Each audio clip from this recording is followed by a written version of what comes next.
this last session with Dr. Syed Ali Hur.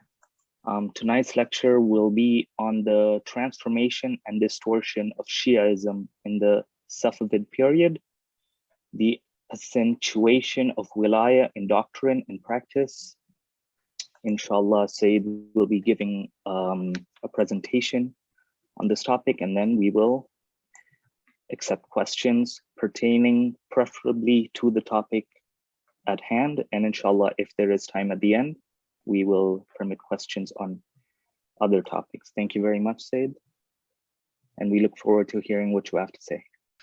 Respected scholars, dearest brothers and sisters in Iman, Assalamu alaikum wa rahmatullahi wa barakatuhu. Once again, I am grateful to our brother, Al-Haj Mudathir, for hosting us on this special lecture. Okay.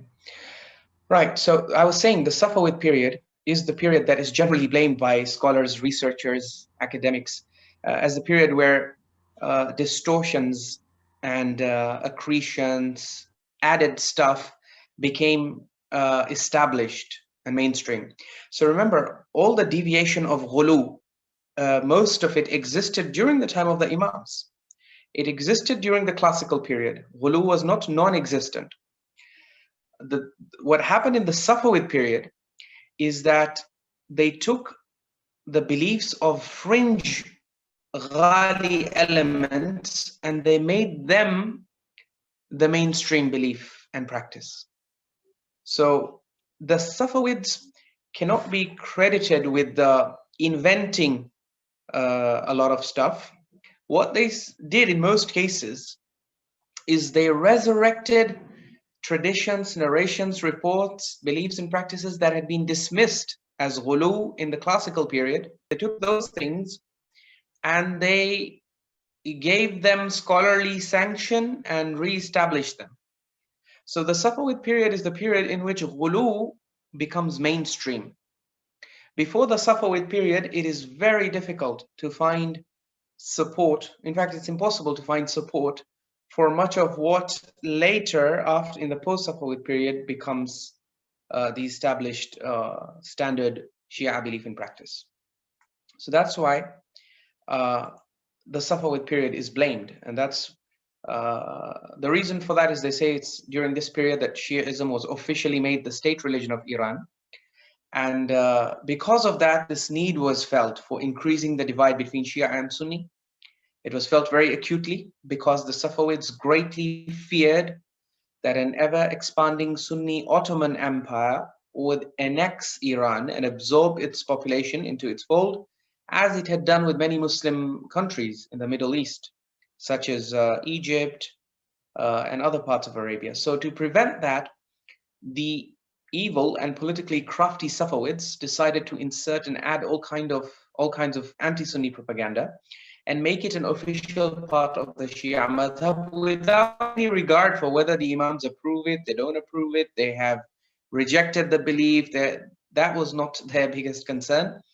At that time, I guess they were fighting for survival, and so they, in a way, they felt they were justified in adding whatever it takes to make Shiaism such a distinct, separate sect that it should never be absorbed within any other larger Muslim group.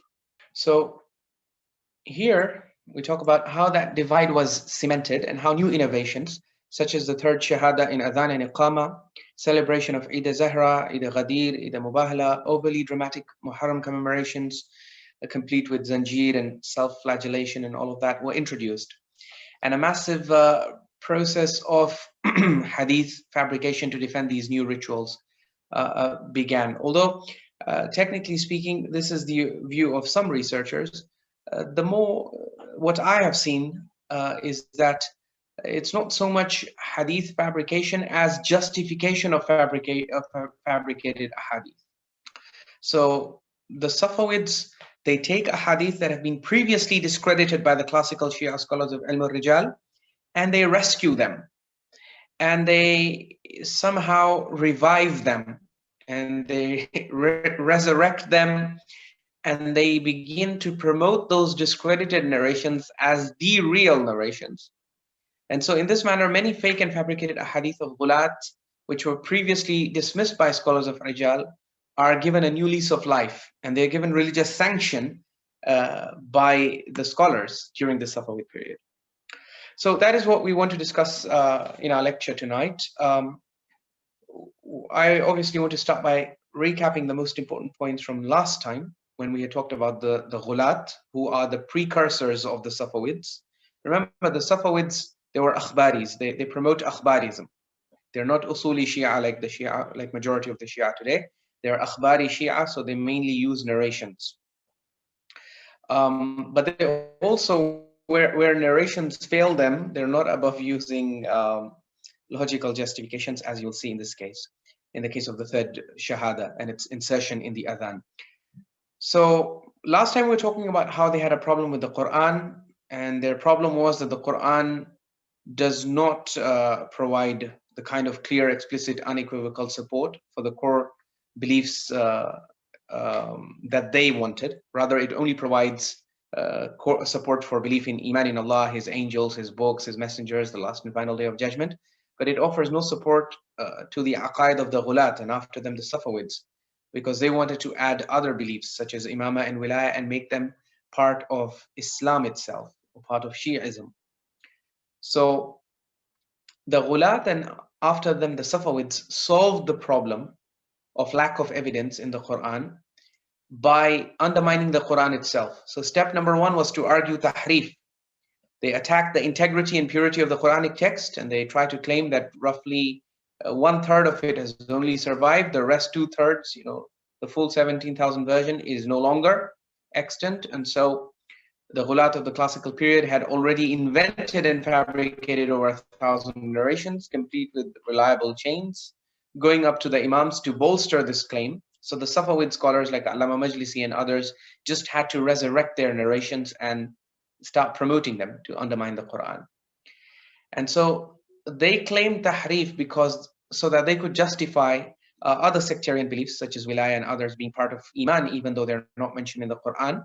And so their idea was that this Quran should not be viewed as a complete source of guidance, even in matters of belief. Rather, you need to turn to the narrations, the akhbar, which have come down from the Imams of Ahlul Bayt, and which obviously have been corrupted by the Ghulat. But you need to turn to those narrations to get support for things that the Quran is not providing you support for. And then the step number two was to turn people's attention away from the Quran towards the hadith literature, because that is where there exists plenty of fabricated evidence in support of the unique sectarian claims and beliefs that they wanted to insert inside the religion, such as the claim of Wilayah being a non-negotiable part of the deen, which is supported by the narrations of deviant classical Shi'i Ghaali narrators such as Sahl ibn Ziyad al-Adami al-Razi, whom we discussed last time.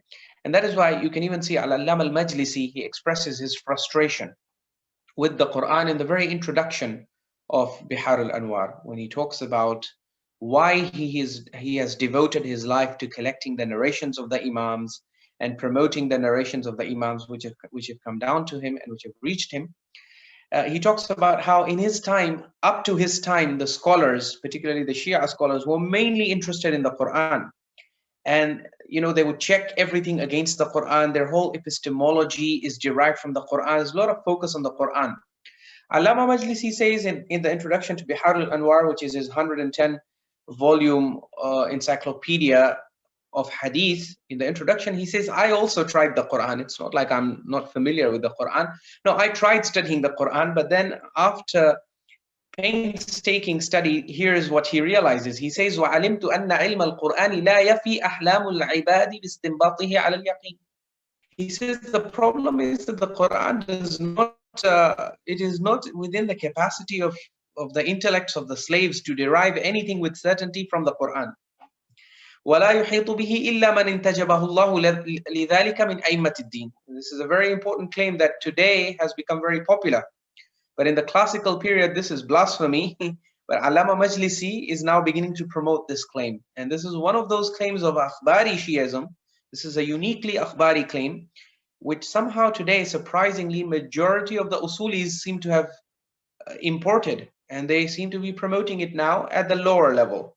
I mean, at the level of speakers, for example, or Maulana's resident alims, that kind of level. I have not seen the Maraja or very learned scholars promoting this, but if you go down the hierarchy, the scholarly hierarchy, you hear this a lot. This statement of Allama Majlisi, that وَلَا يُحِيطُ بِهِ إِلَّا مَنْ انْتَجَبَهُ اللَّهُ لِذَلِكَ مِنْ أَئِمَّةِ الدِّينِ.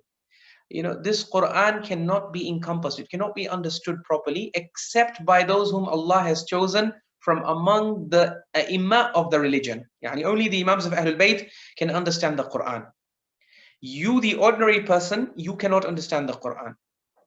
And in fact, Allama Majlisi in this passage is actually even arguing that even someone of his level, he's an Allama, he's a scholar, he says, even I cannot understand the Quran, because this is the exclusive domain of the Imams.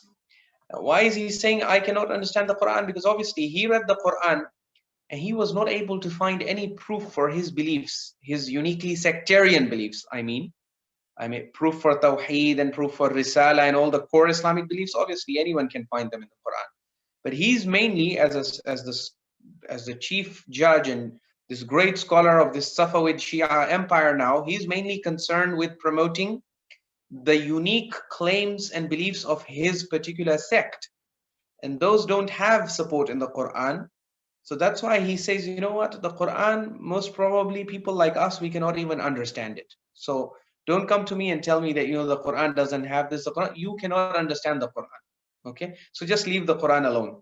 وَلَا يُحِيطُ بِهِ إِلَّا مَنْ انْتَجَبَهُ اللَّهُ لِذَلِكَ مِنْ أَئِمَّةِ الدِّينِ. The Quran can only be encompassed by the Imams of the religion. الَّذِينَ نَزَلَ فِي بَيْتِهِمُ الرُّوحُ الْأَمِينَ. The ones in whose house the sacred spirit, the trustworthy spirit, Jibreel, came down with the Quran. So he says, once I realized that the Quran is not going to give us what we want, and we aslan cannot derive anything from it with certainty regarding our beliefs and practices, فَتَرَكْتُ مَا ضَيَّعْتُ زَمَانًا مِنْ عُمْرِي فِيهِ. And this is the really blasphemous part of his statement in the introduction. He says, so then I decided to abandon this exercise of studying the Quran, which I had, and these are his words, ضَيَّعْتُ زَمَانًا مِنْ عُمْرِي, which I had wasted years of my life in. So calling the time he spent studying the Quran a waste of time is considered quite blasphemous as a statement. Even Ayatollah Sayyid al-Haydari, who once presented this statement of Allama Majlisi in his Hawza lessons, even he could not hide his shock and his surprise at how Allama al-Majlisi could utter such a blasphemous statement, calling the time that you invested on the Quran a waste of time.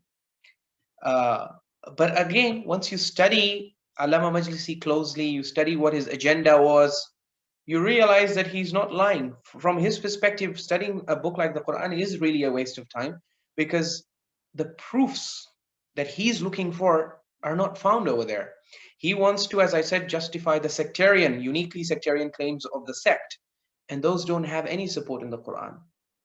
So that's why he says that all that time that I spent trying to search for what I was looking for in the Quran, that was a waste of time, because none of what I'm looking for, and he's looking for his version of the Ghulu influenced Shi'ism. Obviously that version of Shi'ism, Ghulu, is non-existent in the Quran. The Quran does not promote Ghulu. It in fact undermines and condemns Ghulu and all the beliefs that come under it. So he then labels his study, the time that he spent studying the Quran, as a waste of time. And he says that unfortunately, when I came of age, most of the scholars, this is what they were busy studying, the Quran. But I personally feel the Quran is a waste of time. If you want to search for proofs and the real knowledge, if you want true imamology, you're not going to find it in the Quran. You're going to find it in the akhbar. Okay, you're going to find it in the narrations. And that is why he's saying, this is why I'm writing this book, Bihar al-Anwar, 110 volumes. Everything that is not mentioned in the Quran, but which we claim to be the truth, you will find it in these 110 volumes. Now, the only problem is that those 110 volumes worth of ahadith, according to Ayatollah Sheikh Muhammad Asif al-Muhsini, who is the top student of Ilm al-Rijal from among the students of Ayatollah Sayyid Abul Qasim al-Khoy, and a classmate of Ayatollah Sayyid Ali al-Husseini Sistani, according to his study, he has done an in-depth study of Bihar al-Anwar that we have previously referenced in the past lectures. Over 96% of this 110-volume encyclopedia called Bihar al-Anwar is manifestly unreliable. So, but Allama Majlisi says reliable or unreliable. Do you want a sect or do you not want a sect? If you want a sect, you need this 110-volume encyclopedia. And this is something that scholars even today have realized, which is why they rely on this encyclopedia despite knowing that over 96% of it is unreliable. But ultimately, if you cancel this encyclopedia and other narration or hadith compilations like it, then you don't have enough to build a proper independent separate sect. So that's why, because you don't have any choice, it's either you abandon the sect and stick to the basic core Islamic belief that is being given to you in the Quran, which is to believe in Allah and the messengers and the last and final day of judgment and the angels and the books. If you're okay with this much Islam, then fine. You can you can heed the advice of these scholars of Rijal who are discrediting all these narrations, and you can return back to the Quran and get your beliefs from there. But if you want to have a unique sect with this unique sectarian identity, with a unique set of beliefs that no one else in the Muslim Ummah shares, then for that you need narrations, because the narrations are the only thing you have to give legitimacy to those beliefs.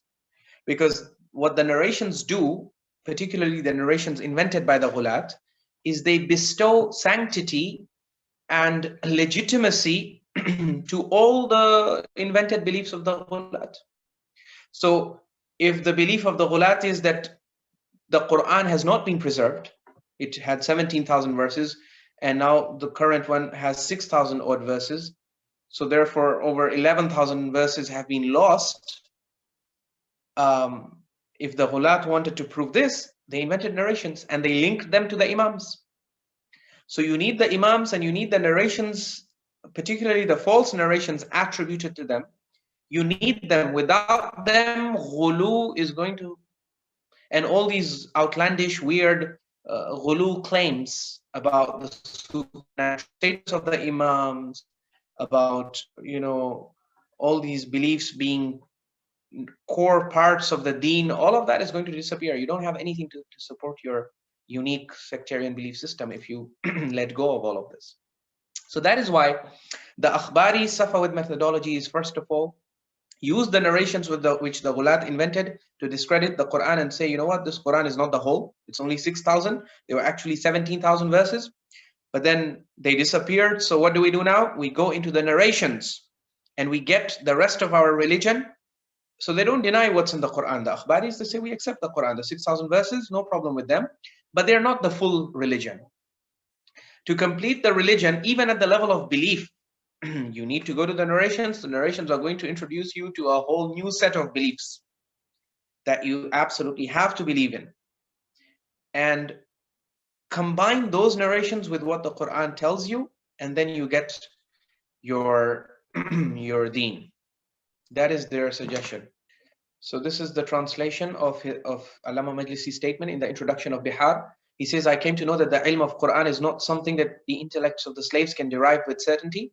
And that is knowledge of the Quran, cannot be encompassed except by those chosen by Allah from the Aimma of Deen, in whose house the trustworthy spirit Jibreel would descend. Therefore, once I realized this fact, I abandoned what I had wasted a period of my lifespan in, and the in here referring to the time he spent on the Quran, even though the study of the Quran is very prevalent in our time. So yes, up to his time, the scholars were very much interested in the Quran. But obviously, after looking at verses like this, which give you the full Islamic Aqidah, but do make no mention of any sectarian beliefs, he obviously had to supplant this belief system with the narrations, which prove the rest of what he wanted to prove. And we discussed these narrations. This is the narration of Sahl ibn Ziyad again, for example, proving that anyone who does not believe in Wilayah as a core part of religion, Allah is not going to accept any action that they perform. And we mentioned the narrator of this narration was expelled from the city of Qum for being a liar in the classical period. But in the Safavid period, he becomes a hero. And he's respected, and his narrations are used left, right, and center to defend the new beliefs, or rather the old beliefs of the Ghulat in their new manifestation. This is the translation of that narration. This is that narration that we talked about, in which the Imam allegedly says that Allah can forgive anything. He's ready to give you relaxation and concession in all the fara'id, like salah and zakah and fasting, hajj. All of that is negotiable, but wilayah is non-negotiable. Again, the narrator is Sahl ibn Ziyad, the one expelled from the city of Qum, and the one discredited by all the great classical scholars of Ilm al-Rijal for being a Ghaali and a Kadhab, a liar. So now we come to the case of the other thing. Not only did the Safavids assert that Wilayah is a core part, belief in Imamah, Wilayah, this is all a core part of the faith, they also inserted it into the Adhaan and Iqamah. So this is one of the very famous examples of the things that the Safavids changed from the classical period. Because if you look at the evidence, you will see that all the Shiite jurists, past and present, are agreed that no narration was received from the Imams of Ahlul Bayt indicating that the third testimony, that is Ashhadu anna Aliyyun Waliullah or Ashhadu anna Aliyyun Hujjatullah, is part of the Adhan or Iqamah. Nor does anyone claim that it was ever mentioned in the times of the Imams within the Adhan and Iqamah with their approval. Sheikh Sadooq and Tusi, as you will see, they acknowledge the existence of some fabricated narrations in their time, in Ghaali circles, claiming that the Imams have taught this. But they were not accepted in the mainstream Shia circles. Because the top scholars of the classical Shia, they knew that these narrations which promote the recitation of the third Shahada in Adhan are fabrications of Ghulat and Mufawwidah, as you shall see. So that's why when you turn to the 4 books of Hadith, now these 4 books of Hadith are written centuries before the Safavid period, right? So the 4 classical, some people might even say canonical books of Hadith, that is Al-Kafi, Tahdhib al-Ahkam, Al-Istibsar, Man la Yahduhu al-Faqih. These 4 Hadith compilations are believed to be the standard, the earliest, oldest, most authoritative Hadith compilations, where you find the Hadith of the Imams. You don't find any mention of the third Shahada. When the Adhan and Iqamah of the Imams is described, the third Shahada is conspicuous only by its complete absence in the 4 main classical compilations. It is non-existent. So during the time of the Imams and during the time of the classical Shi'as, the practice of saying Ashhadu anna Aliyyun Waliullah or Hujjatullah or any such statement that talks about Wilayah or the superiority of the Ahlul Bayt, no such statement is included in the Adhan or Iqamah. During the time of the Imams and in the classical period, even the classical Shia scholars, they not only not include it in the Adhan, they actually say it is forbidden, it is a bid'ah, it is an innovation, and is not permissible. So if you start with Sheikh Kulayni, who died around 329 AH, so this is the first half of the 4th century, you find he is oblivious to the third Shahada in Adhan. So he mentions 35 narrations pertaining to Adhan and Iqamah in Al-Kafi, of which 3 actually talk about the lines which have to be recited in Adhan and Iqamah.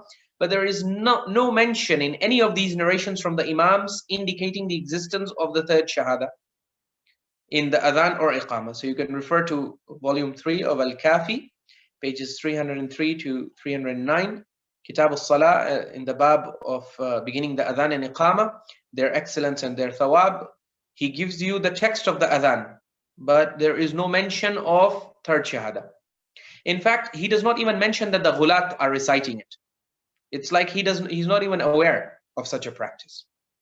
So when you start out in the time of the Imams, the time of the Prophet, time of the Imams, and up to the first half of the 4th century, you have a scholar like Sheikh Kulayni. He has a whole section on Adhan and Iqamah, and not only does he not mention it inside the Adhan and Iqamah, he makes absolutely no mention of the concept of reciting third Shahada in the Adhan and Iqamah. It's like he doesn't know the practice exists. Because if he knew, he might at least have, referred to it. Even he might have condemned it. But he does not even condemn it, because it seems he's completely oblivious to it. Then you come to Tahreef al-Ahkam by Sheikh Tusi. This is now in the 5th century. He has adduced 72 narrations related to Adhan and Iqamah, of which 25 narrations revolve around the manner of Adhan and Iqamah, and the third testimony is not mentioned in any of them. You can check that in volume 1 of Tahreef al-Ahkam, pages 50 to 66. You'll find the narrations, no mention of third Shahada in any narration which talks about how the Imams gave the Adhan and Iqamah. Then you have Istibsar by Sheikh Tusi. He has mentioned 48 narrations relating to Adhan and Iqamah, of which 18 narrations mention how the Adhan and Iqamah should be recited. None of them indicates the existence of the third testimony. This is volume 1 of Al-Istibsar, pages 300 to 311, the section on Adhan and Iqamah. Then you come to Man La Yahduruhu al-Faqih by Sheikh Sadooq. This is now 4th century again.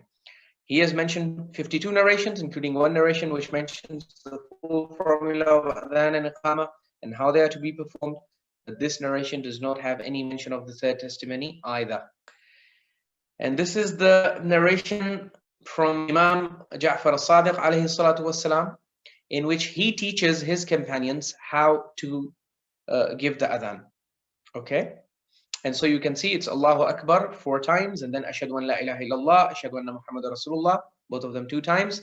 And then it's straight away Hayya Alaa Salah, Hayya Alaa Salah, Hayya Alaa Falah twice, Hayya Alaa Khairil Amal, Allahu Akbar, La ilaha illallah, all of that, as you can see. But there is no mention of the third Shahada in the narration of Imam Sadiq alayhi salam. So when Imam Sadiq alayhi salam taught the Adhan, he taught the Iqamah, no third Shahada in it.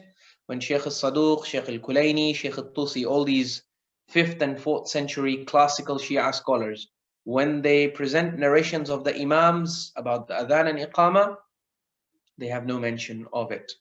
And in fact, lest someone argue that, oh, well, maybe they did not mention it out of taqiyya, so the answer is Sheikh Sadooq mentions he mentions one thing there. So look at the last sentence, the bottom of the screen. He says, وَلَا بَأْسَ أَنْ يُقَالَ فِي صَلَاةِ الْغَدَاةِ عَلَى أَثَرِ حَيَّ عَلَى خَيْرِ الْعَمَلِ الصَّلَاةُ خَيْرٌ مِنَ النَّوْمِ مَرَّتَيْنِ لِلتَّقِيِّ. He says there is no problem in Salatul Fajr when you are giving the Adhan for Salatul Fajr. If you say after Hayya Alaa Khairil Amal, if you also say As-Salatu Khairun Minan Nawm, which is what the Sunnis say, he says there is no problem if you say that out of taqiyya. So he has covered taqiyya, but he does not make any mention of the third Shahada even as part of taqiyya. And then look at what he says after this narration. He says, هذا هو الأذان الصحيح لا يزاد فيه ولا ينقص. He says this narration that we mentioned from Imam al-Sadiq alayhi salam, mentioning the parts of Adhan and Iqamah, this is the sahih, the correct Adhan. Nothing should be added to it and nothing should be subtracted from it.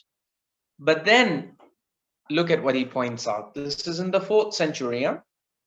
He says, وَالْمُفَوِّضَةُ لَعَنَهُمُ اللَّهُ قَدْ وَضَعُوا أَخْبَارًا. He says the problem is the Mufawwidah, who are a subsect of the Ghulat, who have been cursed by the Imams. So he says the Mufawwidah, may Allah send his la'na on them, have invented narrations, and they have used those invented narrations to justify the practice of adding the statement Muhammadun wa al Muhammad khairul bariyah. So this was one formula that some Mufawwidah added, that in Adhan, after testifying to the prophethood of Prophet Muhammad sallallahu alaihi wasallam, you say Muhammadun wa al Muhammad khairul bariyah, that Muhammad and his progeny are the best of creations. You say that marratain, twice. Then Sheikh Sadooq says, وَفِي بَعْضِ رِوَايَاتِهِمْ, in some of their narrations, these accursed Ghulat and Mufawwidah, they say that after you say Ashhadu anna Muhammadan Rasulullah, you should say Ashhadu anna Aliyyun Waliullah, marratain, twice. So some Ghulat and Mufawwidah, they say you say Muhammadun wa al Muhammadin khairul bariyah. Others say you say Ashhadu anna Aliyyun Waliullah twice. And still others, they say وَمِنْهُمْ مَنْ رَوَى بَدَلَ ذَلِكَ أَشْهَدُ أَنَّ عَلِيًّا أَمِيرَ الْمُؤْمِنِينَ حَقًّا. Some people say, some of the Ghulat, they say you should recite Ashhadu anna Aliyan Amir al-Mu'minina haqqa, that I testify that Ali is the prince of the believers truthfully, indeed, twice. So this is what the Ghulat in the 4th century have invented narrations to justify and to support and promote. They are promoting this practice. The classical Shia scholars like Sheikh Kulayni, Sheikh Kulayni lived earlier. He lived before, he died before Sheikh Sadooq, right? Decades before Sheikh Sadooq. So, I mean, he died decades before the death of Sheikh Sadooq. So, in that sense, Sheikh Kulayni is not even aware of this practice, it seems. He does not even make mention of it. So, but by the time of Sheikh Sadooq, the classical Shia scholars have developed awareness that yes, there are some deviant fringe groups who are now starting to add this thing into the Adhan. And when you confront them, they bring invented, fabricated narrations to say, no, no, no, the Imam has authorized the adding of these testimonies, this third testimony in the Adhan and Iqamah. But look at what Sheikh Sadooq responds, how he responds to this. He says, وَلَا شَكَّ فِي أَنَّ عَلِيًّا وَلِيُّ. He says, look, we, the classical mainstream Shia scholars, we do not doubt and we don't deny, there is no doubt that Ali is the wali of Allah. He's a friend of Allah. وَأَنَّهُ أَمِيرُ الْمُؤْمِنِينَ حَقًّا. And there's also no doubt that Ali is Amirul Mu'mineen. He's the commander of the faithful and the prince of the believers. حَقًّا, indeed. وَأَنَّ مُحَمَّدًا وَآلُهُ صَلَوَاتُ اللَّهِ عَلَيْهِمْ خَيْرُ الْبَرِيَّةِ. He says there is no doubt that Muhammad and his progeny sallallahu alayhi wa sallam, salawatullahi alayhim ajma'in, they are the best of creations. وَلَكِنْ لَيْسَ ذَلِكَ فِي أَصْلِ الْأَذَانِ. But he says this is not part of the Adhan, that these people whom you are calling the best of creations, have you checked their Adhan and Iqamah? They never testify to this in their Adhan and Iqamah. So how can you add it to the Adhan and Iqamah? Who gave you the authority? Who sanctioned this? Right? That's the argument of Sheikh Sadooq. And then he ends by saying, وَإِنَّمَا ذَكَرْتُ ذَلِكَ. I am mentioning this specifically. Because you see, his job in Man La Yahduru al-Faqih is just to mention the narrations. He doesn't want to mention his own views and opinions and beliefs. But here, he says, I am forced to mention this. Why?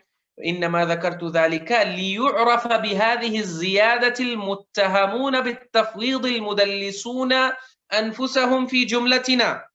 He says, I am mentioning this because I feel it is critical, it is vitally important to mention this, so that, because I have noticed, I have observed that there are some undercover agents of the Ghulat and Mufawwidah who are infiltrating our mainstream communities, and they are trying to bring and introduce this practice.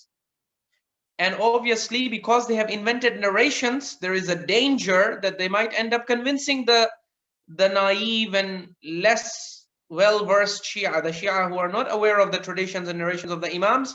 They might end up buying the claim of these deviant Ghulat and Mufawwidah that you should recite the third testimony in the Adhan and Iqamah. So he says, that is why I feel it's very important for me to clarify and to mention that this is an invented, fabricated edition with no support from the Imams. And I am mentioning this to expose those undercover agents who are infiltrating our communities and who are trying to misguide and mislead and deceive the ignorant members of the public that they should start saying this in the Adhan and Iqamah. So I'm mentioning this so that they should be warned, they should consider themselves warned, and they should not be fooled by what the Ghulat and Mufawwidah are promoting. So this is the English translation of Sheikh Sadooq's statement. This is the Sahih, correct and authentic Adhan. Nothing is to be added or subtracted from it. However, the Mufawwidah, may Allah send la'na on them, have fabricated narrations and have added to the Adhan the phrase Muhammadun wa al Muhammadin khairul bariyah. In some of their traditions, after saying Ashhadu anna Muhammad Rasulullah, I bear witness that Muhammad is the Prophet of Allah, they add Ashhadu anna Aliyyun Waliullah, I bear witness that Ali is the wali and the friend of Allah, twice. And among them there are others who narrate Ashhadu anna Aliyan Amirul Mu'mineen, I bear witness that Ali is the commander of the faithful, twice. And Sheikh Sadooq then continues and offers the following clarification. There is no doubt that Ali is the wali of God and that he is the true commander of the faithful, and that Muhammad and his family, peace be upon him, are the best of creation. However, this is not part of the original Adhan. And I've mentioned this so that those who are guilty of being deviant Mufawwidah, but have yet managed to infiltrate our communities undetected, may be exposed as deviants for espousing this practice. The reference for this is Man La Yahdurhu al-Faqih by Sheikh Sadooq, Volume 1, pages 290 to 291. Remember, this is one of the 4 authoritative books of hadith in the Shia hadith corpus. So, in other words, during Sheikh Sadooq's time in the 4th century Iran, saying the Shahada, the third Shahada in Adhan, was the distinguishing feature of an extremist, deviant fringe group of the Ghulat called the Mufawwidah. These Mufawwidah, as per the testimony of Sheikh Sadooq and his eyewitness account, have disguised themselves in his time as mainstream Shia, and they are insidiously mixing and mingling with mainstream Shia people while covering up their true identity, and they're trying to convince them to start saying the third Shahada in the Adhan and Iqamah. So in other words, they're working as undercover agents, and they're trying to draw the mainstream Shia to their side. Sheikh Sadooq therefore identifies the recitation of the third Shahada in Adhan as a means of catching them and exposing them. Because in his time, in that period in history, it's only the extreme fringe group elements of the Ghulat, such as the Mufawwidah, who are known for reciting the third Shahada in Adhan. None of the classical mainstream Shia are reciting the third Shahada in Adhan and Iqamah. So that's why Sheikh Sadooq is basically doing the communities a favor. He's saying, I'm mentioning to you what are their key signs if you want to detect. Because these Ghulat and Mufawwidah, they don't announce that we are Ghulat and we are Mufawwidah. You know, they just pose as Shia. So how can you distinguish a proper mainstream authentic Shia of the classical period from someone who is simply posing to be a classical authentic Shia but is actually a member of a deviant subsect and fringe group of the Ghulat and Mufawwidah? How do you distinguish? Sheikh Sadooq says one of the things you can catch them with is listen to their Adhan and Iqamah. Any Shia whose Adhan and Iqamah you hear the third testimony in, you know he belongs to the deviant Ghulat and the Mufawwidah. And anyone who doesn't say it, that such a Shia, you can assume that he is on the path of the mainstream classical Shia scholar. So you can see during the time of Sheikh Sadooq, the third Shahada is an emblem, it is a symbol of the Ghulat. And this is interesting because you will see how in the Safavid period it becomes, and even today, obviously today's Shi'ism is the inherited legacy of the Safavid period. The Shi'ism you have today is not the Shi'ism of the classical Shia scholars. It's the Shi'ism that has come down to you through the Safavid Shia scholars, the Akhbaris, and even top-level Usuli scholars like Ayatollah Sayyid Kamal al-Haydari admit that the Akhbari Safavid ideology is still casting its ugly shadow even on today's Usuli Shi'ism. Today's Usuli Shi'as have not fully recovered from the hangover of the Akhbari Safavid Shi'ism that was promoted in the Safavid period. But in any case, what's important to know and what's not in dispute is that during the classical period, the third Shahada was the distinguishing mark, an emblem and symbol of the Ghulat and the Mufawwidah. No mainstream Shia scholar of the classical period can be seen supporting the practice of saying the third Shahada in the Adhan and Iqamah. Even in later, this is the interesting thing, even in later hadith compilations, I mean the Safavid and post-Safavid compilations, you find the scholars in the Safavid period, they start defending and justifying the practice of third Shahada, but they cannot bring even a single narration that explicitly shows the third Shahada as being part of the Adhan and Iqamah of the Imams. So in Bihar al-Anwar, Allama Majlisi mentions over 90 narrations about Adhan and Iqamah, but he's unable to bring even a single narration that links the practice of saying the third Shahada back to any Imam. Similarly, in Wasail al-Shia, you have more than 240 narrations without repetitions about Adhan and Iqamah, of which 25 talk about the parts of Adhan and Iqamah, and no mention of third Shahada in those. And similarly, coming to the 20th century, You have the compilation Jami' Ahadith al-Shia by Ayatollah Sayyid al-Burjurdi. He mentions 250 narrations about Adhan and Iqamah. Not a single narration among them indicates the presence of the third Shahada in the Adhan or Iqamah. So even after the Safavid period, and even during the Safavid period, they were not able to link it to the Imam.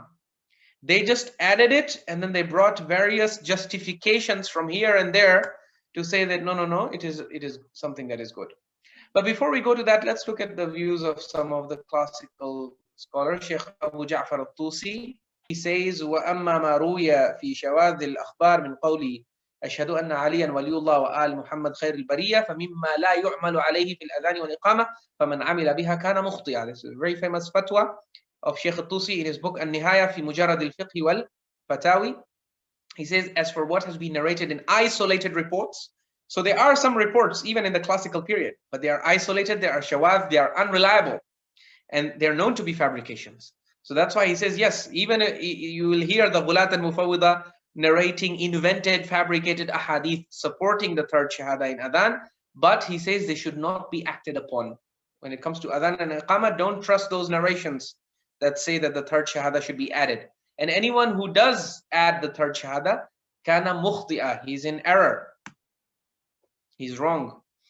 Allama Majlisi also clearly says it is forbidden to mention, Allama Hilli. Al-Hilli, now we're moving on to the 7th, 8th century. So Allama Hilli here, he says it's forbidden to mention the third testimony in the call to prayer and in the Iqamah. In his book Nihayatul Ahkam, he says, وَلَا يَجُوزُ قَوْلُ إِنَّ عَلِيًّا وَلِيُّ اللَّهِ وَآلَ مُحَمَّدْ خَيْرُ الْبَرِيَّةِ فِي فَصْلِ الْأَذَانِ لِعَدَمِ مَشْرُوعِيَّتِهِ. He says it is not permissible to declare the Wilayah in the Adhan, the third Shahada, because it is not approved by the Sharia. The Prophet and Imams never allowed this practice. And then you have the opinion of Shahid al-Awwal, again from the 8th century. He says, أما الشهادة لعلي بالولاية وأن محمدا وآله خير البرية فهما من أحكام الإيمان لا من ألفاظ الأذان. He says, look, to the Shahada, so by the 8th century, the belief in Wilayah has become established. But he even though he says, yes, it is part of our Iman, but not it is not from the alfaz of Azan. Okay, it's not part of the Adhan. And that is why he then quotes Sheikh Tusi and others who have discredited this practice. He talks about how Sheikh Sadooq has attributed it to the Mufawwidah. And basically, he makes it clear that this practice is not permissible. And he's very clear that وَإِن كَانَ الْوَاقِعُ كَذَلِكَ. He says, look, no one is denying that the statement that you say in the third testimony, he says the statement no one is denying. Ali being the wali of Allah, the Prophet and his family being the best of creations, it is the truth. We cannot add them into acts of worship, because Adhan and Iqamah are acts of worship there. They're tawqifi, they're determined by the Sharia, they're given to us by the Prophets and Imams, and so you cannot add anything to it. That is the argument of the classical scholars. Shahid al-Thani from the 10th century, he says, he also forbids the third Shahada. And he says it's a bid'ah. And he mentions it together with as-salatu khayrun min an-nawm, which the Sunnis say. He says that is also a bid'ah, and this is also a bid'ah. So both of them are in a way at the same level. And the interesting thing is that also in Al-Lum'a al-Damashqiyya, which is a textbook that is taught in the Hawza Ilmiya of Najaf and Qum to this very day, you find it says وَلَا يَجُوزُ اعتقاد he says وَلَا يَجُوزُ اعتقاد شرعية غير هذه الفصول بالأذان والإقامة كالتشهد بالولاية لعلي وأن محمدا وآله خير البرية وخير البشر وإن كان الواقع كذلك. So Shahid al-Awwal in Lum'a, this is what he's saying. He's saying even though it is true, you can't say the statement. And this is his argument. He says فَمَا كُلُّ وَاقِعٍ حَقًّا يَجُوزُ إِدْخَالُهُ فِي الْعِبَادَاتِ الْمُوَظَّفَةِ شَرْعًا. He says not everything that is true in real life can be added and inserted into an act of worship. So for example, if we know that the sun rises from the east and sets in the west, this is a true statement. But can we add it inside the salah? Can we add it inside the adhan and iqamah? No, we cannot. Even though we know it is 100% true, but he says these ibadat, they are determined by Allah and by His Messenger. And the Imams conveyed to us what Allah and the Messenger determined, and in what they conveyed to us, there is no clue, there is no evidence, or even hint of the third Shahada. So how can we add it? Al-mahdudati min Allah ta'ala. He says, you see, the Sharia is fixed by Allah. Al-yawma akmaltu lakum dinakum. Allah completed the deen, and you can't add anything to it. فَيَكُونُ إِدْخَالُ ذَلِكَ فِيهَا بِدْعَةً. So adding it to it is bid'ah. وَتَشْرِيعًا, it's bringing new legislation into religion. كَمَا لَوْ زَادَ فِي الصَّلَاةِ رَكْعَةً. He says, so he's very strict. He says this is like adding one rak'ah, extra rak'ah to the salah. So if Fajr salah, if you add a third rak'ah in Fajr salah, and you say, no, in this third rak'ah, I'm not going to say anything false. I'm going to recite Alhamd, I'm going to recite a surah, go into ruku, recite the tasbih, go into sajda, recite the tasbih. I'm not adding anything new. He's saying, yes, but you have added the rak'ah. The rak'ah itself is not justified. So whatever you recite in it is invalid. So he says, كَمَا لَوْ زَادَ فِي الصَّلَاةِ رَكْعَةً أَوْ تَشَهُدًا. If you add another tashahud, أَوْ نَحْوِ ذَلِكَ مِنَ الْعِبَادَاتِ. So he says, وَبِالْجُمْلَةِ فَإِنَّ ذَلِكَ مِنْ أَحْكَامِ الْإِيمَانِ لَا مِنْ فُصُولِ الْأَذَانِ. So there's no problem in believing in Wilayah. It's part of the faith, but it's not part of the Adhan. So don't say it in the Adhan.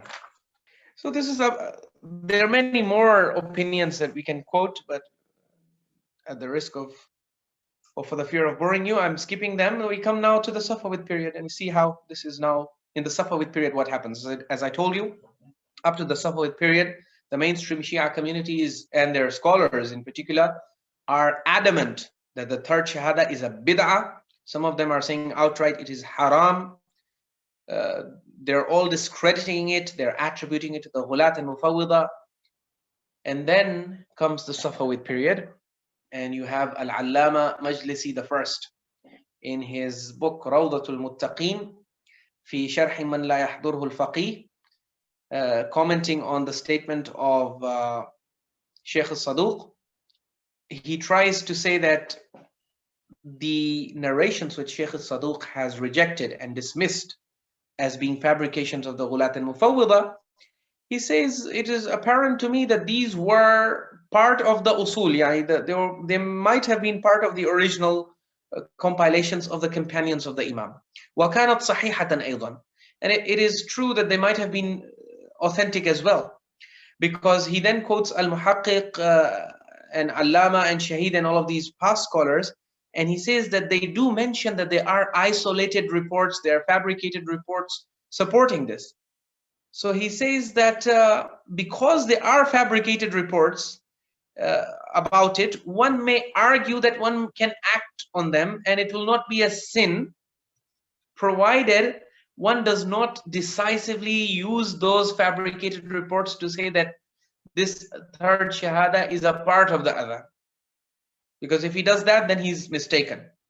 But he says the best opinion is to say that, okay, it is Juz'e Iman, but it is not Juz'ul Adhan.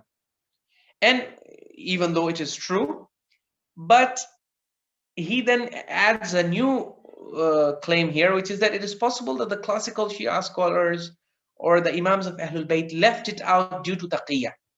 They were afraid of the authorities, and that's why they left it out.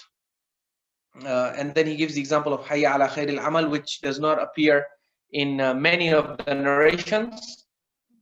And he says it's all because of taqiyya.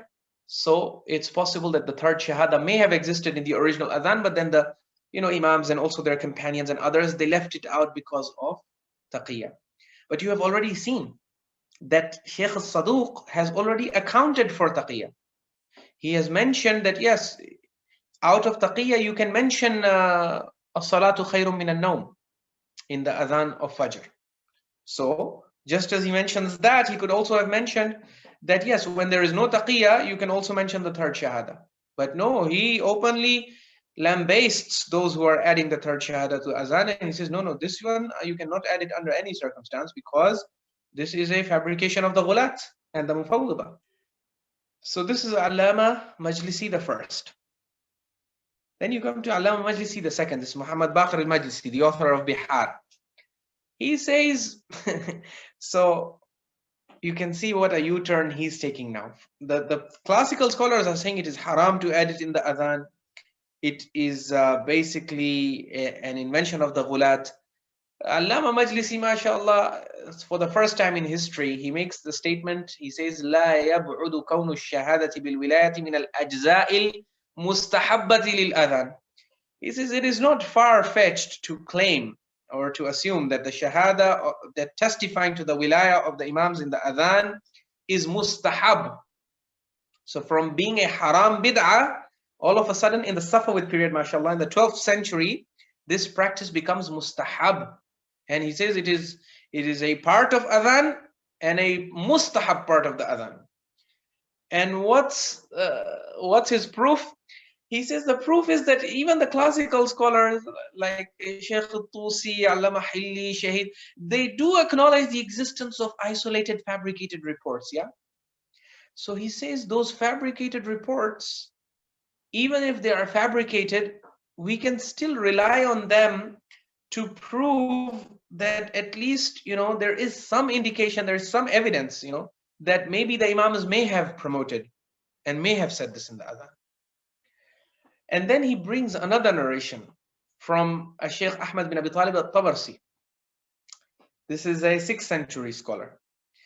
In his Kitab al-Ihtijaj, he quotes a chainless, or rather a broken chain, a mursal narration.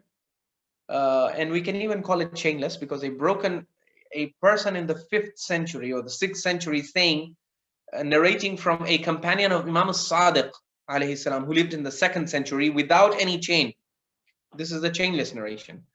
But in any case, Allama Majlisi, he says chainless, no chain. Right now, we want to promote this practice. So he brings this broken chain narration, which is da'if and weak by the standards of all serious scholars of Ilm al-Rijal today, whether it's Ayatollah Sayyid Sistani, Sayyid al-Khoyi, Sayyid Muhsin al-Hakim.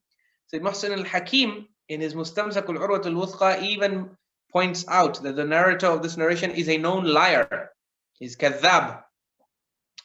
But still, he, like Allama Majlisi, even he goes a bit easy on him and says, okay, he brings in the principle of qa'idat al-tasamuh and all of those things, and he also justifies it. But in any case, right now we are with Allama Majlisi the second, and he's saying that, well, we have this narration in Kitab al-Ihtijaj, a 6th century book, claiming that Imam Sadiq alayhi salam has a narration in which he teaches the people, he says, look, whenever إِذَا قَالَ أَحَدُكُمْ, whenever any one of you says La ilaha illallah Muhammadur Rasulullah, فَلْيَقُلْ Aliyyun Waliullah. This is a narration which is being attributed in the 6th century to Imam Sadiq alayhi salam without a chain. And what is the narration? Imam Sadiq allegedly says, whenever any one of you says La ilaha illallah and Muhammadur Rasulullah, then he should also say Aliyyun Waliullah. So you know what the Safavids do? Like Allama Majlisi and the later scholars. They take this da'if and fabricated narration, and they use it to justify adding the 3rd Shahada into the Adhan and also the Iqamah. They say because Imam Sadiq alayhi salam in this narration is telling you that whenever you testify to the oneness of Allah and the messengership of the Holy Prophet, you should also mention the wilayah of Amirul Mu'mineen. Now, in the Adhan and Iqamah, are we not testifying that there is no God but Allah and that Muhammad is his messenger? Whenever you testify to the first two, also testify to the third. And because in the Adhan and Iqamah we have testified to the first two, therefore here now after testifying to the first two, we should add the wilayah as well. And it's interesting, even to this day, so many of these traditional scholars who justify, like Ayatollah Sheikh Muhammad As-Sanad has written a whole book justifying the practice of saying the 3rd Shahada in the Adhan and Iqamah. He uses this narration, mashallah. But then you see what a dangerous Pandora's box this narration opens. Because once the box is open, then you can't close it. Look at what's happening in Pakistan. In Pakistan, there is a new group of ghulat and malangs who have said we want to add the 3rd Shahada in the tashahhud of Salah as well. And you say, you go and confront them. You say, what is your dalil? How can the tashahhud, no imam, no prophet, no classical scholar, no Safavid scholar, no post-Safavid scholar ever said you should add the third shahada in tashahhud of salah. So where did you get this from? They say, no. Don't you see the narration of Imam Sadiq alayhi salam in Kitab al-Ihtijaj, which has been referenced by Allama Majlisi? Imam Sadiq says, wherever and whenever any one of you testifies that there is no God but Allah and that Muhammad is the messenger, after that you should also testify that Ali is the Amir and the commander of the believers. So Imam Sadiq said, whenever. And in tashahhud, just like in Adhaan and Iqamah, in tashahhud of salah also, you testify to the oneness of Allah and the messengership and prophethood of Prophet Muhammad sallallahu alaihi wasallam. So these Malangs of Pakistan, they say that then naturally, according to the hadith of Imam Sadiq, you should also add the Wilayah. And really, there is no valid answer to this shubha. The only valid answer is that actually this hadith is a fabricated hadith. It has been go and ask any well-versed scholar of Ilm al-Rijali, tell you this is a mursal narration. You cannot use these kinds of narrations in the lowest stake areas. So what about an area that is established from the classical period to be a bid'ah? If you find a narration supporting this bid'ah, then of course, and the classical scholars warned you that, look, it's not like there are no narrations in support of this. Okay, the narrations are there, but they are by known liars. They're by known ghulat and fabricators of hadith. So beware of them and don't they will try to promote, and they have already started infiltrating the Shia circles. But beware of them and understand that this is not something that that the Imams have authorized you or allowed you to add into the Adhan or Iqamah. But in any case, in the Safavid period, this is what Allama Majlisi is doing. And this is why I say in the Safavid period, they resurrected narrations that had been buried by the classical scholars. So this narration has no, it does not have any acceptability in the classical period. It has no mention in any book of hadith before Allama Tabarsi, before, sorry, not Allama Tabarsi, but rather Ahmad al-Tabarsi, of the author of Al-Ihtijaj. Al-Ihtijaj is a 6th century book. Before the 6th century, this narration does not exist. It is not known to be there. It's not mentioned in any book of hadith.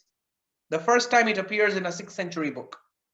So obviously, and if in a 6th century book he had a full, complete chain connecting it to the Imam, then we could have examined the chain and seen whether there are ghulat in it or whether there are good people in it. But he covers up the chain. He does not mention the full chain, either because he doesn't have it or because he has it, but he doesn't want to show it. Whatever his reason was in the introduction, he tries to say that, no, I've taken from reliable sources, so that's why I'm omitting the chains.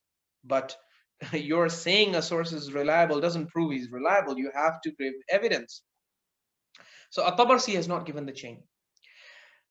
The gist of this is that in the Safavid period, when the third Shahada is inserted into the Adhan, it is inserted on the basis of a hadith that does not exist before the 6th century, that has no mention, no trace in the classical Shia sources, and the primary narrator is believed to be a kadhab, a liar. And also you have the fact that this narration, if we were to accept it, you would also have to add the third Shahada in the Tashahhud, which no Shia scholar, at least no well-versed and learned Shia scholar, would accept. So this in itself is sufficient to show you that this narration is false. If you accept it for Adhan and Iqamah, you will also have to accept it for Tashahhud. And then you cannot condemn anyone. You cannot criticize or say that anyone who says it in Tashahhud is wrong. Because if it's right to say it in Adhan and Iqamah, then it's also right to say it in Tashahhud. Because the hadith that is used to justify its recitation in Adhan and Iqamah can also be used to justify its recitation in Tashahhud. That's the problem. So we will end up, so I've been told time is up. And so we will conclude over here with the mention of the fact that yes, in the Safavid period, this is the first time in history when this fringe group practice is actually mainstreamed. The scholars rally behind it, they give it legitimacy, and they bring different kinds of justifications to prove that it is valid. So this gives you a sense of what is happening in the Safavid period. Things that are considered to be deviations, to be blasphemous practices, to be bid'ahs, innovations. In the Safavid period, mashallah, they are being brought inside Shi'ism, mainstream Shi'ism, from the back door. They are being rescued, they're being justified, they're being legitimized, and they are being promoted.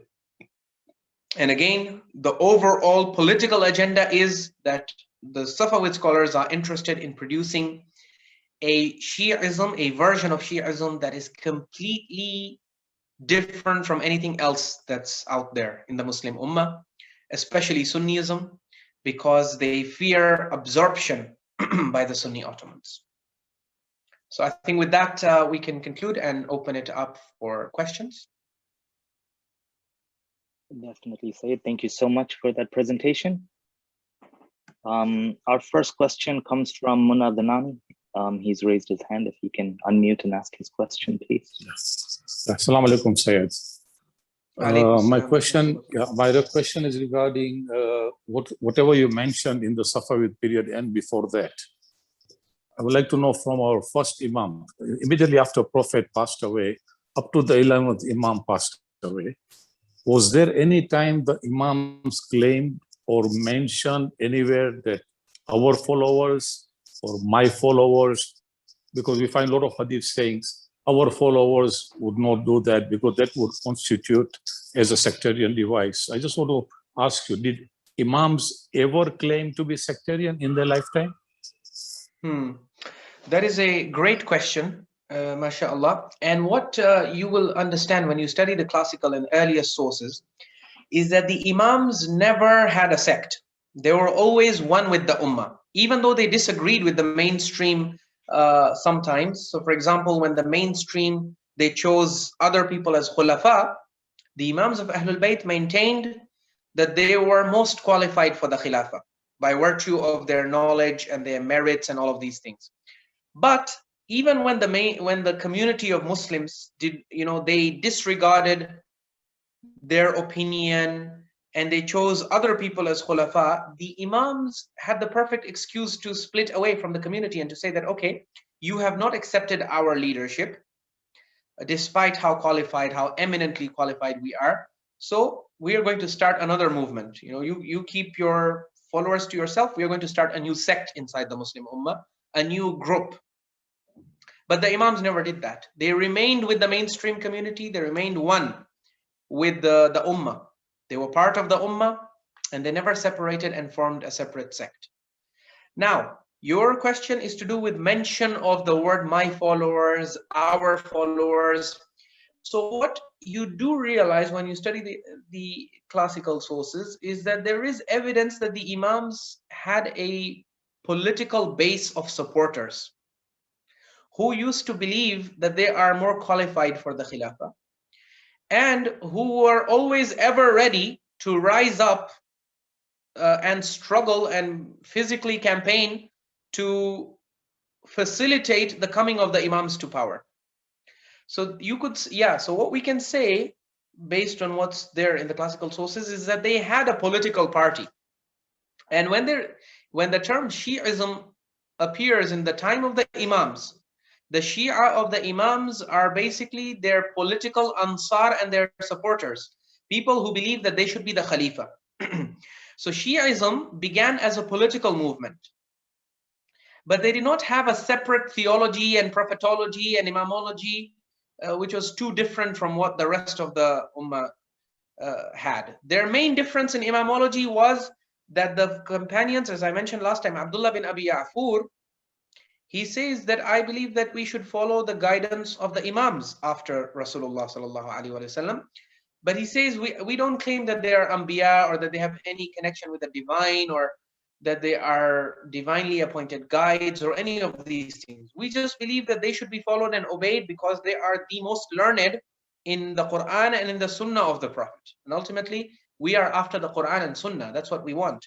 And because these people have the best insight into it, that's why we accept their leadership and we follow them. And if we are given the chance, we will elect them to power. We will bring them to power. So these were political supporters of the Imam. Their imamology was different from the mainstream only in this one key issue, is that the mainstream, or rather the rest of the Muslims, did not necessarily see the necessity of appointing the Imams as the Khulafa. They were maybe happy or complacent with the people who are in power. These supporters of the Imam, the early companions of the Imams, they are not complacent. They say, we don't like the current system. We want a system in which these great and pious ulama, abrar, atqiya, these great people of taqwa, they are at the helm. They lead the government. That is the kind of system we like, and we support it. And any chance that we get to bring this system in, even with the force of arms, we will be ready for that. This is what the classical Shia supporters and companions of the Imams used to be like. So when you see mention in the narrations of the Imams saying that, you know, the Shia and our supporters and he's talking about his political supporters, his political party, essentially, the people who uphold his claim to the Khilafah and to be the spiritual and political guide of the Muslims. But there is no evidence in the classical sources. In fact, there is evidence to the contrary of this, that there is no evidence that they had a sect. Shi'ism and the Shias were not sect. They used to pray with the mainstream Muslims. They used to mix with them. The Imams encouraged them. They said, you know, pray Salatul Janaza over their dead, visit their sick, udu mardahum, sallu fi masajidihim. There's so many narrations. Mustafid, as Allama Yusuf al-Bahrani says, there are so many countless narrations in which the Imams of Ahlul Bayt, particularly Imam Sadiq alayhi salam, encourages his political supporters. He says, look, just because you are my supporters and the rest of the Muslims don't agree with your political beliefs, doesn't mean you isolate yourself from them. No, you should visit their sick, you should pray in their masajid, you should be one with them, be part of the same community. And the Imam himself was part of the larger mainstream community. He did not isolate himself from it, as you can see. But then later on, after the Imams, in the classical period itself, in the 3rd and 4th century, this is when, particularly with Sheikh al-Mufid, for example, the Shias are no longer a political group. They are a political group who are now actively starting to turn their political claims into religious claims. You see, so this is how the evolution takes place, is that what the previous Shias believed were their personal political beliefs, the later Shias made those personal political beliefs into Islamic beliefs, and they tried to add them into the Islamic Aqidah. And this has happened with other sects as well. This is why I often say that if you study the history of sects, this is what you will observe, is that people have fights. I say that, you know, my personal view is that blue is the better and more superior color. And you say, no, red is the superior color. And then we fight over this for decades, and then my children come and they support my view, and your children come, they support your view. And later on, a generation comes that says that not only is it necessary to believe in the personal belief of Sayyid, you have to believe this is asl min usuluddin. This is part of the core beliefs of religion. So, but all of that happens later. During the time of the Imams, the Shias are not a sect. But yes, they do have a political group. He has a political base of supporters who favor him and who would like to see him in power. And it is that group that the Imam says, yeah, these are our political supporters, and we want them to be like this, and we want them to do this, and we want them not to do this. So all those instructions that you find in the early sources, they are for that political group, who are called the Shia, essentially. That is what the Shia were. They were not a sect in that period. Thank you, Sayyid. Muna Adnani, do you have a follow-up? Yes. Follow-up question, Sayyid. Thank you for your answer. You mentioned they had a political group, or whatever way you mentioned. Was it nepotized? Was it nepotism? Because what I'm trying to say is that if 11th Imam children survived, and if the 12th didn't go into occultation like we hear, whether true or not, we can discard that theory. But if it went through, would we be like Bohras and Ismailis today, following a separate Imam from the Sayyid family? Would that become like that? Because was it nepotism, or was it political for personal, whatever knowledge they had? Because it's very important to know what kind of political power they were aiming for. Was it nepotism or was it this? Because then some further questions can be arise whether they were empowered through scriptures or not. No, so you find this idea among the Imams of Ahlul Bayt, and especially among the Imams of the descendants of Zayd, for example. These are all the Banu Hashim of the time, and they are clear. They say, look, we're not claiming imama on the basis of nepotism. That is, you should favor us as leaders of the Muslim Ummah because we are descendants of Rasulullah. No. They say the fact that we are descendants of Rasulullah doesn't hurt our case. It shouldn't hurt our case. Unfortunately, in that time, that was what was hurting their case, is that they are from the Al of Rasul.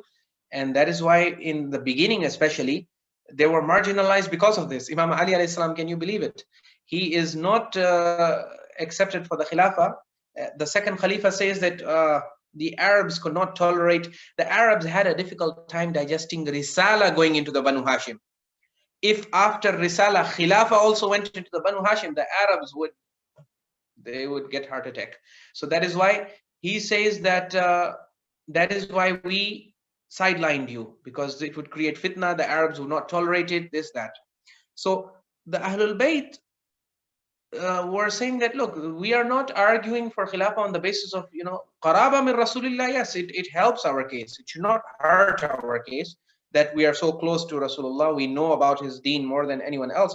But ultimately, the reason why they were arguing was on the basis of their merits. If it was a case of nepotism, then how do you explain the fact that not all the children of the Imam are claiming that they should be given the power and that they should be considered the leaders? Because if it's just about being from the Nasl of Rasulullah, then Imam Musa ibn Ja'far al-Kadhim alayhi salam, for example, has 37 children. So all of them should be claiming that, make us the leader. But no. Usually what the Ahlul Bayt would do, and what their family of the Prophet and the progeny of the Prophet would do, is they would look who among them is the most learned and most insightful in matters of Quran and Sunnah, and they would promote him and say, you know what, make him. So it's not about nepotism. If it's only qaraba min Rasulillah, then you could argue nepotism. But they're saying no.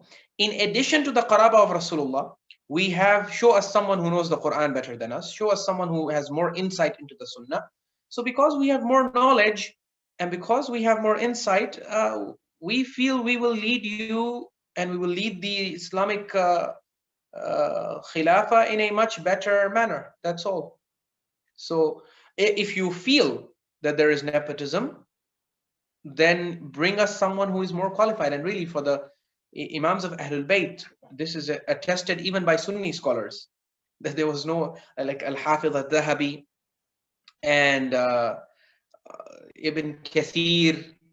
These are Salafi Sunni scholars, very strict Sunni scholars. Even they say, when they talk about the Imams of Ahlul Bayt in their books, they say, yeah, there is no denying that these people were the most learned people of their time. In the Quran and Sunnah, they were the first and foremost.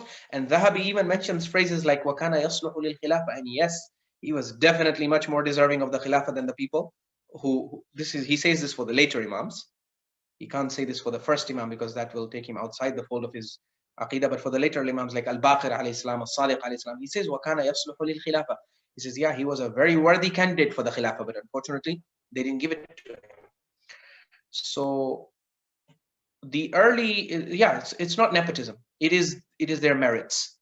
Now, if there was an Imam who did not have the merits and the fada'il, and still he's claiming that you give me the Khilafah and make me your leader, then yes, the argument of nepotism would apply. But such a case is there in the sense that, yeah, there were some children of the Imams who did claim Imama out of ambition, but then their qualifications were known to the people, and that's why the Shia didn't accept them as proper Imams.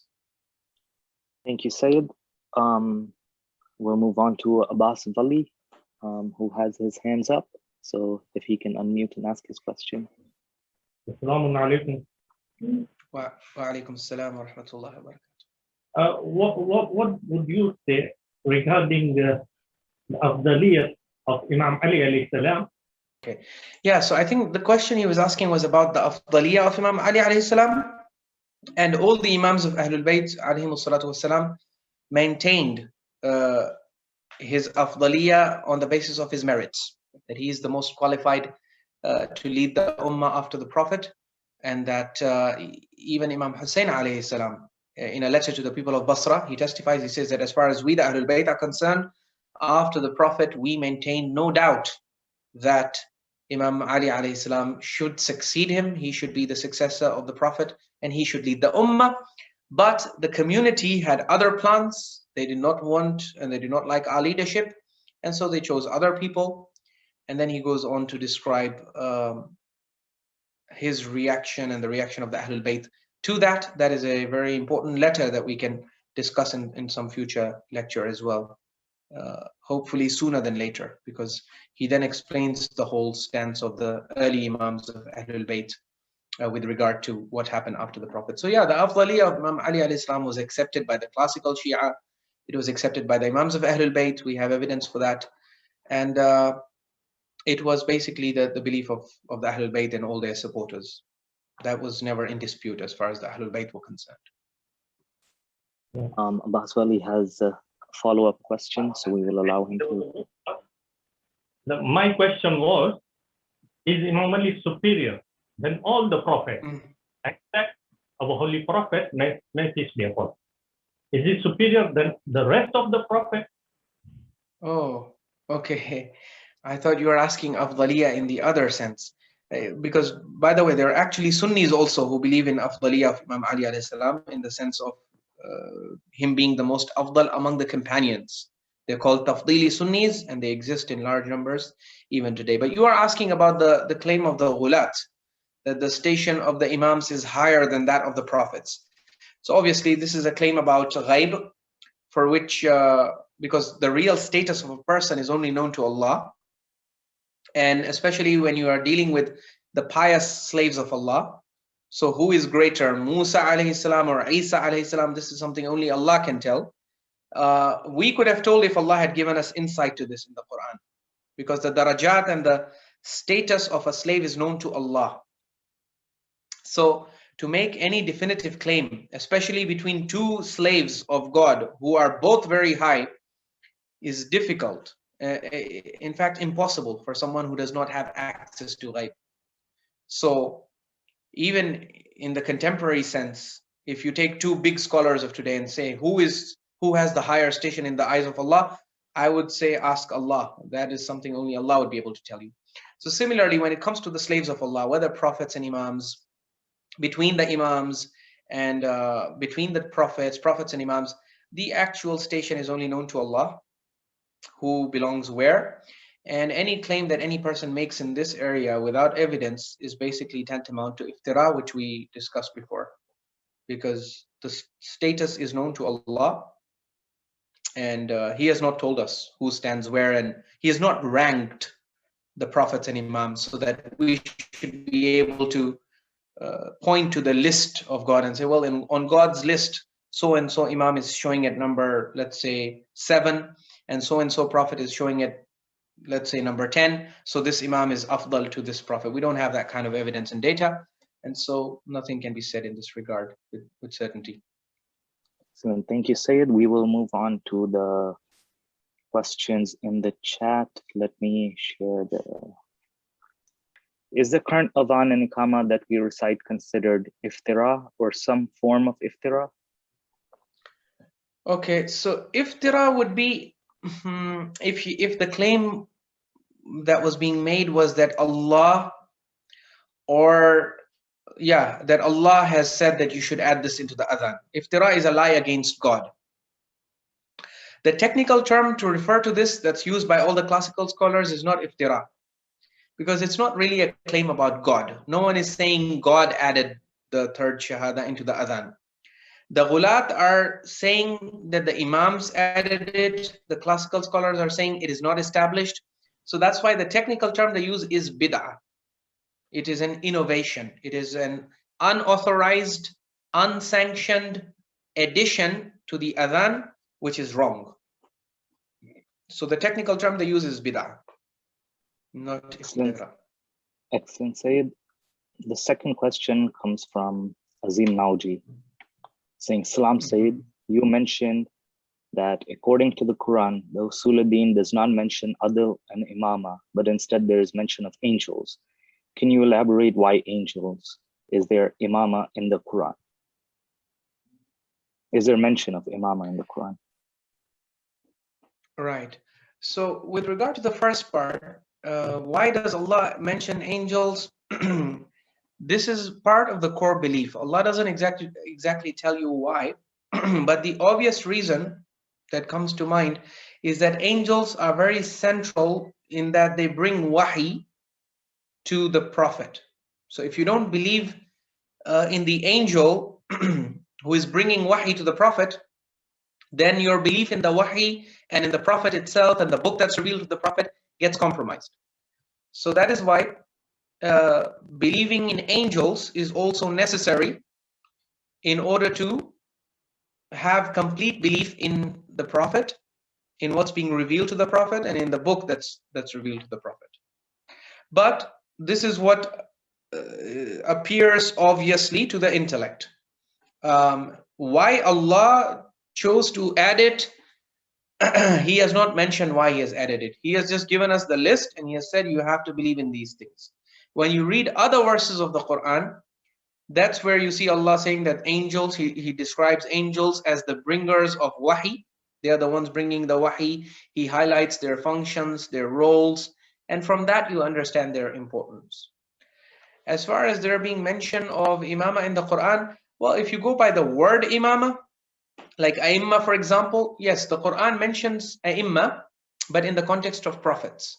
So imama is a term used in the Quran to refer to prophethood. وَجَعَلْنَاهُمْ أَئِمَّةً يَهْدُونَ بِأَمْرِنَا. We made them leaders who would guide with our command. Who does Allah say about this about? He says this about the prophets. So Imam can also be used in the Quran to refer to books, anything that leads you to guidance. So وَمِن قَبْلِهِ كِتَابُ مُوسَى إِمَامًا وَرَحْمَةً. Before it, before this Quran, there was the book of Musa, which was an imam and a source of mercy. So in that sense, but if you're asking for the Shi'i version of imama, the belief that there are 12 imams after Rasulullah and then their names, all of those details are not to be found in the Quran. They can evidence of that can only be found in the narrations. Excellent, Sayyid. He also had another question. Is Hayya Alaa Khairil Amal authentic in the Adhan? So Hayya Alaa Khairil Amal is disputed among the Ummah. The Sunni scholars don't accept it. The Shia scholars, they say that it must be said in the Adhan. Is there authentic evidence for it? It depends how you define authentic. So you have these reports from Imam Sadiq alayhi salam, or so if you refer to the narration mentioned by Sheikh Sadooq, in which he mentions the Adhan that he has received from the Imams with chains, even though some of these chains are weak, but some of them are considered reliable and authentic. So he says in that Adhan which he has received from the Imams, there is mention of Hayya Alaa Khairil Amal. Okay, so but those are zanni narrations. They are zanni narrations in the sense that we cannot be absolutely certain. The origin of Hayya Alaa Khairil Amal, if you want to attribute it to the Prophet and Imams with absolute certainty, the absolute evidence is not there. You have single chain reports. Now the scholars themselves are divided about what to do with single chain reports. The classical scholars were against acting on single chain reports in toll claims, in matters of toll claims. And the later scholars obviously have become much more relaxed. So they accept things that are transmitted through single chains. So Hayya Alaa Khairil Amal, the reason why majority of Muslims don't accept it in the Adhan is because it is not established to be from Rasulullah sallallahu alaihi wasallam. And even in Shi'i sources, you don't have very strong evidence connecting it to Rasulullah sallallahu alaihi wasallam. And the Sunnis acknowledge that there are later, like for example, among the Sahaba, Ibn Umar, the son of Umar ibn al-Khattab, was known for saying Hayya Alaa Khairil Amal in his Adhan at times. They say he used to add this statement. But they say Ibn Umar is not hujjah in the sense that he is not, we want evidence from Rasulullah. If a companion is saying it, it does not prove it. Similarly, in Sunni sources also, they quote Al-Bayhaqi, for example, in his Sunan. He attributes Hayya Alaa Khairil Amal with a sanad to Imam Zainul Abidin alayhi salam. Again, this is a single chain. He says that it is reported that Imam Zainul Abidin alayhi salatu salam used to say it in Adhan. So there is some circumstantial evidence that the Imams may have said it in the Adhan. We cannot confirm it with 100% certainty, but there are those reports. So it is not like the third Shahada. It is different from the third Shahada. Third Shahada, there is no evidence of its inclusion in the Adhan by the Imams. Hayya Alaa Khairil Amal, you have some evidence. Now it depends how strict you are. If you are very strict, you won't accept it. If you relax the criteria, the evidence becomes reliable and authentic, and it can be included. Excellent, Sayyid. Thank you. Abbas Wali has raised his hand, so we will allow him to ask the question. Okay, coming back to the previous question regarding the angels, I think if we study the text with the Quran, angels play an important role in our life. You see, Surah Al-Anfal is إِذْ تَسْتَغِيثُونَ رَبَّكُمْ فَاسْتَجَابَ لَكُمْ بِأَلْفٍ مِّنَ الْمَلَائِكَةِ مُرْدِفِينَ. Allah will send you angels, thousands of them. Then we have angels who are seeking forgiveness for us. تَكَادُ السَّمَاوَاتُ يَتَفَطَّرْنَ مِنْهُ وَالْمَلَائِكَةُ يُسَبِّحُونَ بِحَمْدِهِ وَيَسْتَغْفِرُونَ لِمَنْ فِي الْأَرْضِ. Then the angel might put some of us to shame when we are exiting this world. الَّذِينَ تَتَوَفَّاهُمُ الْمَلَائِكَةُ طَيِّبِينَ يَقُولُونَ سَلَامٌ عَلَيْكُمْ. Well, I never saluted an angel in my life.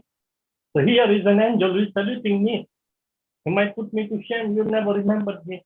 So angels have a very, very great role and many ayahs. I hope I have said it correctly. If there's any contradiction, please let me know. Shukran. No, Jazakallah, Sheikh. You have highlighted the functions of the angels in the Quran. And yes, the Quran talks about the angels and their functions. What I think the question was about is, why does Allah require us to believe in angels?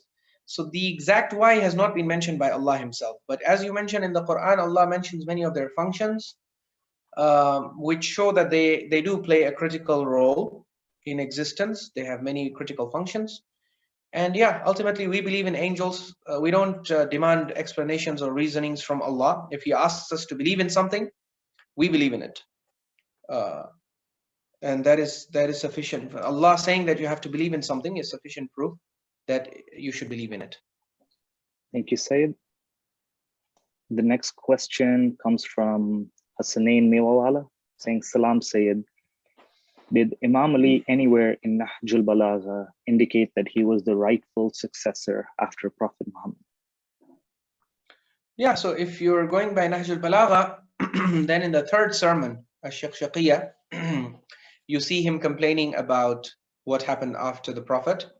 And you also see him asserting how he considers himself to be the most qualified after Rasulullah to succeed him.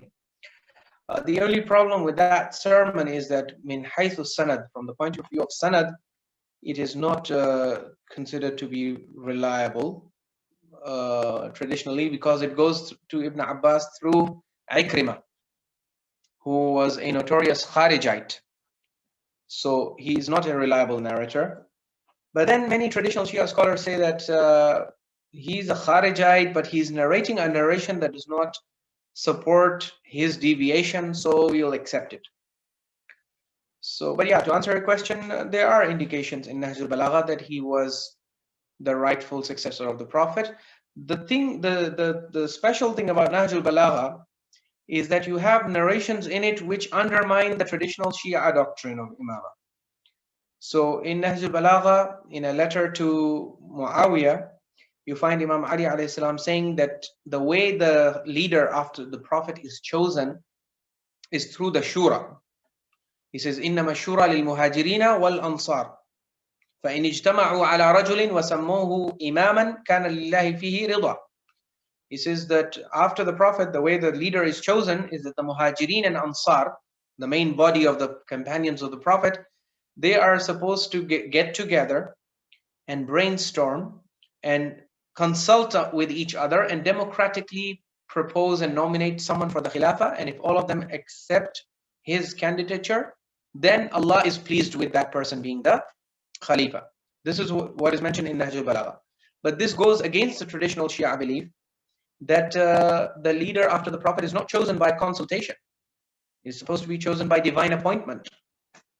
In Nahj al-Balagha, there are many texts that undermine today's current day beliefs, because Nahj al-Balagha was compiled in the classical period, and so many of the narrations in it would not agree with what the standard belief is today. But yeah, with regard to succession of the Prophet, the Imam, so ultimately if you look at these narrations and classical narrations, you see that there is one stream of narrations that says that the Imams wanted the Ummah to elect them democratically. And they were initially displeased because they felt that the due process was not followed. Because after the Prophet, there was supposed to be an election, a consultation, but that consultation was hijacked, or that it was not done properly. Not everyone was involved, not everyone was included. Everything was done in a very slipshod manner, very quickly, in a rush, hurriedly. So that was the only aspects people say that the Imams were dissatisfied with initially. But later on, you see them saying that yes, there is supposed to be a shura and people are supposed to elect through the shura. You find this supported in some of the narrations, including in Nahj al-Balagha. So this is the opposite of the divine appointment theory, but it's also there in the classical sources. Thank you, Syed. The next question comes from Abbas Rashid. He's saying, because Islam is a way of life, it also encompasses politics. Is the distinction between Islamic and political Shiism a fair one? Isn't political thought also a part of Islamic thought? You have to make a distinction, because Islam does not micromanage politics. Okay, if you're going to use Islam to define politics, then that is dangerous. Because, for example, in the Quran, Allah subhanahu wa ta'ala praises the monarchy, the kingship of Dawood and Sulaiman. So does it mean, would it be right for someone in Iran to say that, well, because Allah is promoting monarchy in the Quran, we should abolish democracy in this parliament and we should institute king the way it is in the time of the Quran? So the answer to this is no, the Quran is not promoting monarchy. For Quran promotes just rule. The idea we're given in the Quran is that if you can establish justice through a monarchy, the Quran is okay with that. And if you can establish it through democracy, whatever way, ultimately what Allah cares about is justice, okay, and fair rule, and avoiding injustice and all of that. So to say that to mix a political system of one time with Islam and to conflate the two things is going to create problems for people in the future, because political systems, they keep evolving and changing. And that's why Islam does not promote any fixed political system.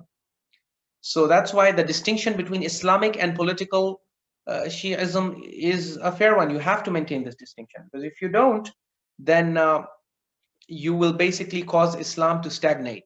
That's why Islam came up with a very wise solution, which is not to dictate the nitty-gritties. Allah talks about the general overarching values and principles that a just ruler and just government is supposed to operate by, but he does not define what the just government is supposed to be like. Is it supposed to be a monarchy? Is it supposed to be presidential rule? Is it supposed to be a military government? Is it supposed to be a caliphate? Is it supposed to be a democracy, a dictatorship? The Quran says, look, whoever is ruling and however he's ruling, Inna ja'alnaka khalifatan fil ard fahkum bayna an-nasi bil haqq. The important thing is you rule among the people according to haqq, according to the truth and justice and fairness, and you don't do zulm. So now what the problem is, when you accept the political doctrines of the Shias of a particular period, then that becomes problematic for the Shias of the future. So for example, in the Safavid period, they were all supporting the monarchy, because the Safavid empire was an imperial government. But if you take that version of Shiaism and you start promoting it today, then that is going to put Shias in a tough situation, because that system is no longer valid. Even the caliphate of the time of the Imams and the Prophet, even that system is no longer viable today, because you have now the concept of the nation state. You don't have the concept of a pan-Islamic ummah as a political entity. So that is why when we say Islamic, we mean the values, the overarching values and ideals that Allah promotes in the Quran: justice, fairness, and all of those. When we talk about political systems, it's democracy, dictatorship, monarchy. These can change from time to time, and Islam does not promote any specific system to the exclusion of the other. But it does promote values, and those values can be accommodated within every system. So Dawood alayhi salam and Sulaiman alayhi salam, these two great prophets of God, they show us how to accommodate justice and fairness within a monarchical setup. Imam Ali alayhi salam, for example, Rasulullah sallallahu alayhi wa sallam, these personalities, they show us how to act with justice within an Islamic setup, within a caliphate setup. Later on today, the argument might be made that there are some countries who are trying to show how the Islamic system would work within a democratic setup. Now, obviously, human institutions are not perfect. They are perfectible, but they're not perfect. So you may criticize them and say that this is not right, that is not right. But ultimately, the spirit and the intention is that we want to have a government which respects Islamic values. So in the modern period, this is what they're trying to do through democracy. Many countries, they're trying to apply Islamic values in a democratic framework. And that is okay. Because as I said, Allah in the Quran neither prescribes democracy nor monarchy. Yes, He encourages shura, mutual consultation, but that is something that can also happen inside a monarchy, and it used to happen inside the Khilafah, which was more closer to the monarchical system than it is to a democratic system, although it had elements of democracy in it. So the shura elects the leader. This is a very democratic thing. But yeah, in any case, there is a distinction. Islam is the general umbrella, which is fixed, and the political aspects can change from time to time. The last question so far comes from Nasir Jaffer. It says, how authentic are the narrations relative to Mi'raj, rather the Prophet's ascension to heaven through various heavenly stations and the meeting of various prophets, respectively? He's referring to the recent circulated diagram. Yeah, so I also had a chance to see that diagram. Yeah, that is all based on the narrations, and it depends which scholar of Rijal and Hadith you consult. Obviously, if you go by strict standards of Rijal, most of these narrations are not authentic. But if you apply principles of, for example, relaxing the criteria of Rijal for matters of akhlaq, so like there are portions of the narration of Mi'raj where the Prophet talks about akhlaqi things, akhlaqi evils.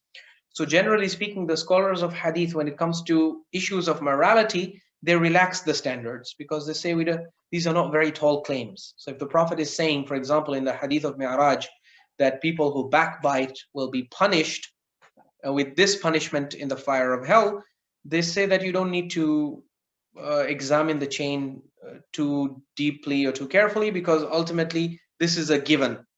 Backbiting is a sin, and sins will be punished by God. The exact nature of the punishment, some people will interpret it symbolically, others will say no, it is literal. But ultimately, what Allah has not mentioned in the Quran, you can never ever be absolutely 100% certain of it unless you have observed it yourself, unless you had Rasulullah or Imams saying it themselves.